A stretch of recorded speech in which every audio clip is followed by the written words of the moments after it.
A graça e a paz do nosso Senhor e Salvador Jesus Cristo. Já louvamos o Senhor, já participamos de vários momentos do culto e agora chegou o momento da palavra de Deus. E é neste momento que nós vamos continuar falando sobre uma vida espiritual autêntica em um mundo de trevas. E vamos usar hoje a vida do profeta Elias. Elias, ele precedeu a Cristo e Elias buscou agradar a Deus em tudo aquilo que fazia e colocou a palavra de Deus em prática da maneira como ela é. E, claro, desagradou muita gente, mas seu objetivo era agradar a Deus. Em 1 Reis 18, de 17 a 20, diz assim: Quando viu Elias, disse-lhe, Acabe, né? O Acabe, quando viu Elias, disse-lhe: É você mesmo perturbador de Israel? Não tenho perturbado Israel, respondeu Elias. Mas você e a família do seu pai têm. Vocês abandonaram os mandamentos do Senhor e seguiram os Balaíns. Agora convoque todo o povo de Israel para encontrar-se comigo no Monte Carmelo. E traga 450 profetas de Baal e os 400 profetas de Aserá, que comem à mesa de Jezabel. Acabe convocou então todo o Israel e reuniu os profetas no Monte Carmelo. Elias foi profeta do reino do norte, nos reinados de Acabe e do seu filho Acasias. Ele desafiou o povo a fazer uma escolha definitiva entre seguir a Deus ou seguir a Baal. Os israelitas achavam que podiam adorar a Deus, o Deus verdadeiro, e ao mesmo tempo adorar a Baal. Eles tinham o coração dividido e por essa razão queriam servir a dois senhores. Jesus mesmo, durante seu ministério terreno, advertiu contra esta atitude fatal. E Jesus disse lá em Mateus 6, 24, ninguém pode servir a dois senhores, porque há de odiar um e amar o outro, ou se dedicará a um e desprezará o outro. Ou seja, você tem que definir.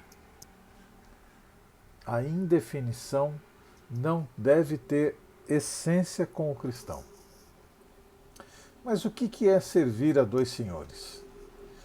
Muitos têm uma ideia espiritual a este respeito, mas servir a dois senhores quer dizer que aquele a quem você declara que pertence, você não deixa dominá-lo da maneira necessária, ao ponto de você se dedicar de coração a ele, sua obra, sua igreja e as necessidades que são apresentadas por seu líder. Ou seja, você quer fazer do jeito que você acha melhor e não quer atender àquilo que de fato e espiritualmente é o correto, é o essencial, é o baseado na palavra de Deus. Como isso acontece na prática? Vamos ver isso claramente. Quando justificamos, por que não conseguimos realizar o que é necessário na obra de Deus? O que é necessário? Quando achamos ou pensamos que se Deus quer mais de nós, Ele mesmo arrumará uma maneira de nós nos dedicarmos mais. Quando colocamos condições para Deus. Quando eu me formar, eu me dedicarei mais. Quando eu casar, eu me dedicarei mais. Quando eu conseguir determinada coisa, eu me dedicarei mais. Quando eu e etc. Quando não aplicamos mais as coisas de Deus no dia a dia e passamos a falar para Deus que as coisas estão bastante complicadas e difíceis para a gente. Quer dizer, não aplicamos as coisas essenciais no dia a dia e nos aplicamos menos à obra de Deus. Quando não investimos mais em nós, a fim de aprendermos mais sobre Deus, sua maneira de agir e fazer as coisas. Quando achamos que Deus vai entender para sempre que nós não temos condições de falar para as pessoas que Ele é Deus, que enviou o seu único Filho, para que todo aquele que nele crê não morra, mas tenha vida eterna. Achamos que Deus vai tolerar isso para sempre, o fato da gente não ser discípulo fiel, que leva a palavra de Deus com singeleza, com simplicidade, mas constantemente. Quando a fé que dizemos ter não está associado à atitude que conduzam as pessoas a ter um encontro com Cristo. Quando não vivemos em Cristo. Quando somos chamados para ocupar um determinado ministério e não nos dedicamos conforme a necessidade que o ministério tem. Elias, primeiro ponto que eu quero destacar, é que Elias foi um modelo de servo que antecedeu a Jesus. A vida do profeta Elias girou em torno do conflito entre a religião do Senhor e a religião de Baal. Sua missão era levar os israelitas a reconhecerem sua apostasia e reconduzi-los à fidelidade ao Deus de Israel. Mais ou menos igual a nós, que Cristo deixou-nos a ordem de ir e fazer discípulos. Igual tirar as pessoas de viverem para os seus próprios fins e levá-las a viverem para Deus. É igual, entenda que é igual. O modo corajoso do profeta Elias falar ao rei Acabe e denunciar a impiedade de Israel fez dele um profeta exemplar e a pessoa mais qualificada daquela época para ser um exemplo. Elias era um restaurador, um reformador, empenhado em restabelecer o concerto entre Israel e Deus. A coragem e a fé claras de Elias não tem paralelo em toda a história da redenção. Seu desafio ao rei Acabe, sua repreensão a todo Israel, o seu confronto com os 450 profetas de Baal, foram embates que ele os enfrentou dispondo apenas das armas da oração e da fé em Deus. Ele usou essas duas coisas, a oração e a fé. A oração é o elo de ligação que carecemos para recebermos a bênção de Deus, o seu poder e o cumprimento das suas promessas. Nossas necessidades não serão resolvidas se não orarmos e tivermos fé genuína e verdadeira. A oração só poderá ser eficaz se feita segundo a vontade de Deus. É o que diz a palavra em 1 João 5, 14 e 15. Esta é a confiança que temos ao nos aproximarmos de Deus. Se pedirmos alguma coisa de acordo com a sua vontade, Ele nos ouve. E se sabemos que Ele nos ouve em tudo o que pedimos, sabemos que temos o que dele pedimos. Neste verso, nós temos a questão: se pedimos, orarmos. Se pedimos alguma coisa de acordo com a sua vontade, sabemos que Ele nos ouve, isso é fé. Se sabemos que Ele nos ouve em tudo que pedimos, isso é orar com fé. Sabemos que dele temos o que pedimos, é fé novamente. E está recheado da oração e da fé. Da oração e da fé. Essa palavra. O profeta Elias tinha certeza de que Deus de Israel atenderia a sua oração por meio de fogo e posteriormente da chuva, porque recebera a palavra profética do Senhor e estava plenamente seguro de que nenhum deus pagão era maior do que o Deus de Israel, nem mais poderoso. Em Elias 18, 1 Reis 18, 1, diz assim: E sucedeu que depois de muitos dias a palavra do Senhor veio a Elias no 3º ano, dizendo: Vai, apresenta-te a Acabe, porque darei chuva sobre a terra. E a palavra de Deus diz lá na frente, ainda no capítulo 18, verso 21 a 24. Então Elias se chegou a todo o povo e disse: Até quando cocheareis entre dois pensamentos? Se o Senhor é Deus, seguiu. E se Baal, seguiu. Porém o povo nada lhe respondeu. Então disse Elias ao povo: Só eu fiquei por profeta do Senhor, e os profetas de Baal são 450 homens. Deem-se-nos, pois, 2 bezerros. E eles escolheram para si um dos bezerros e dividiram em pedaço. E ponham sobre a lenha. Porém, não lhe coloque fogo. E eu prepararei o outro bezerro e porei sobre a lenha. E não lhe colocarei fogo. Então invocai o nome do vosso Deus, e eu invocarei o nome do Senhor. E há de ser que Deus que responder por meio de fogo será Deus. E todo o povo respondeu dizendo: Essa palavra é boa. Ou seja, vamos ver. Então vamos ver. Não somente devemos orar segundo a vontade de Deus, mas também devemos estar dentro da vontade de Deus para que Ele nos ouça e atenda. Deus nos dará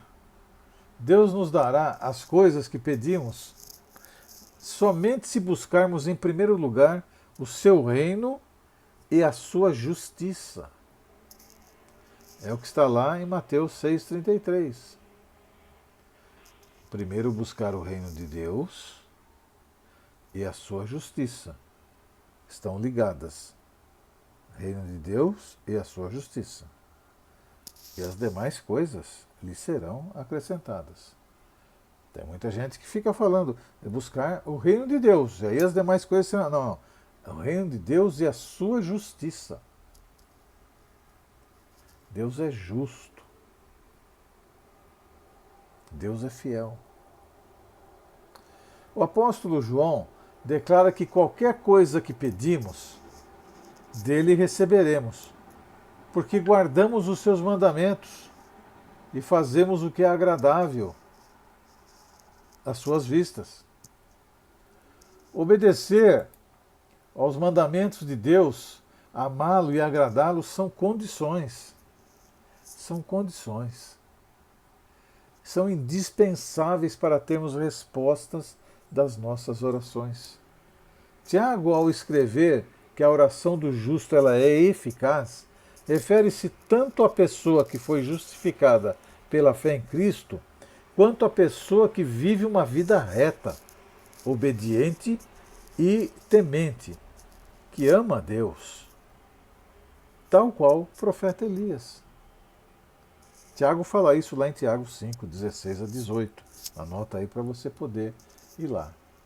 Então, se no primeiro ponto que nós estamos compartilhando, nós falamos sobre Elias foi um modelo de servo que antecedeu a Jesus, o segundo ponto é que o propósito de Elias era revelar a graça de Deus para o povo. Esse era o propósito dele. O propósito de Elias, no seu confronto com os profetas de Baal, e a oração que se seguiu, foi revelar essa graça de Deus para com o seu povo. Elias queria que o povo se voltasse para Deus. Elias disse, Elias respondeu-lhe: Ó Senhor, responde-me, para que este povo saiba que tu, ó Senhor, és Deus, e que fazes o coração deles voltar para ti. 1 Reis 18, 37. A ação de Elias contra os falsos profetas de Baal representava a ira de Deus contra os que tentavam destruir a fé do seu povo e privá-los das bênçãos divinas. E também expressava amor e lealdade do próprio Elias para com o Senhor. A destruição dos falsos profetas para Elias manifestava também a profunda preocupação pelos israelitas, uma vez que estavam sendo destruídos espiritualmente pela falsa religião de Baal. Jesus manifestou idêntica atitude e fez severa denúncia contra os religiosos e falsos mestres que rejeitavam a palavra de Deus, substituindo a revelação divina por suas próprias ideias e interpretações. É isso que eles faziam.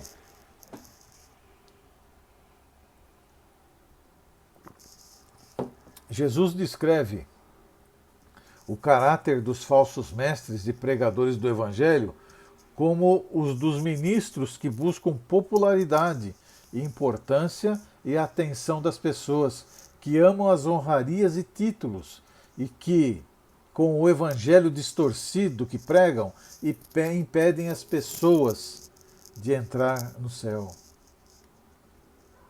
Está lá em Mateus 23, de 5 a 13. São religiosos profissionais, que na aparência são espirituais e santos, mas que na realidade são iníquos. Anota aí, está lá em Mateus, do verso 14 e depois do verso 25 a 27.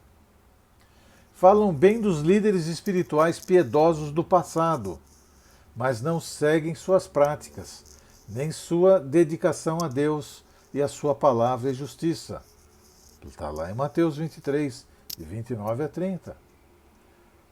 A Bíblia Sagrada ordena ao povo de Deus a se acautelarem desses falsos dirigentes religiosos e considerar os incrédulos e malditos,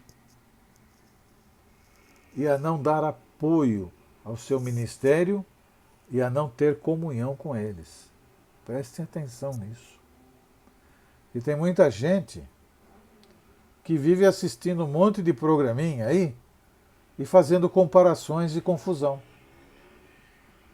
E não veem que estes tais, na aparência da verdade e de pregar uma palavra reta, na verdade estão persuadindo o povo a entrar nos seus projetos humanos com cara de espiritualidade. Abram os olhos espirituais. Abram os olhos espirituais. Terceiro ponto. Elias era um verdadeiro homem de Deus. O profeta Elias não falava para agradar multidões, mas como um servo fiel a Deus. Todo pregador do Evangelho enfrenta a tentação de agradar homens. Todo. Isso é a procura da aceitação, a aprovação e a glória da parte dos outros, pregando somente aquilo que não desagrada a ninguém. Ceder a essa tentação pode resultar em tolerância e mornidão da igreja. E mornidão da igreja. Apocalipse 3, no verso 15 e 16, diz assim: Conheço as suas obras. Sei que você não é frio e nem quente. Melhor seria que você fosse frio ou quente. Assim, porque você é morno, nem frio, nem quente, estou a ponto de vomitá-lo da minha boca. Deus nos livre disso, mas tenha atenção nisso que eu estou te falando, meu irmão e minha irmã. Isso também pode significar a linguagem da bajulação, cujo o emprego visa a obtenção de ofertas financeiras. Então eu bajulo de repente aquela pessoa, eu falo aquilo que agrada o seu coração, porque eu preciso que ela entre no meu projeto, que ela invista financeiramente no meu projeto, que ela esteja no projeto. Ou muitas vezes ao contrário, a pessoa te bajula o líder, a fim de querer coisas extras. Absurdo. Mas isso é uma realidade. Isso é uma realidade. A palavra de Deus deve ser nosso supremo guia quanto à verdade e uma norma de vida. Devemos ter a palavra de Deus dada pelo Espírito Santo como guia único e suficiente no julgamento daquilo que cremos e fazemos.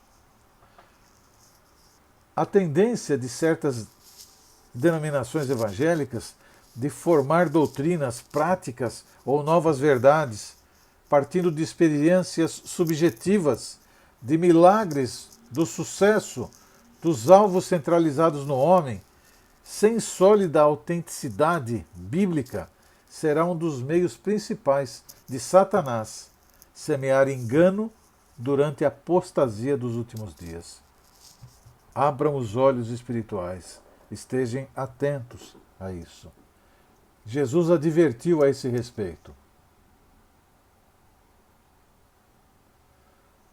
E ele diz assim, lá em Mateus 24, no verso 5 e no verso 11.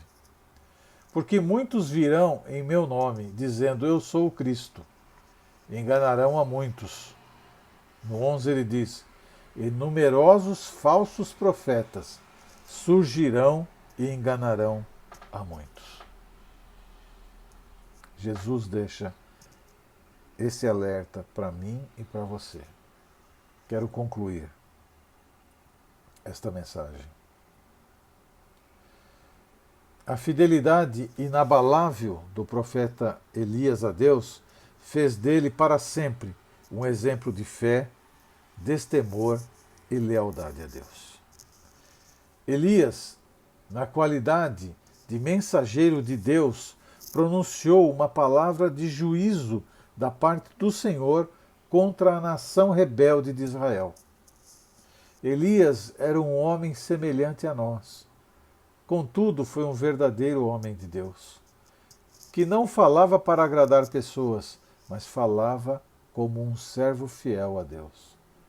Assim como Elias foi chamado para mostrar que é verdadeiro, quem é o verdadeiro Deus de Israel, hoje todos os servos de Deus são chamados para defender o Evangelho de Cristo contra as distorções.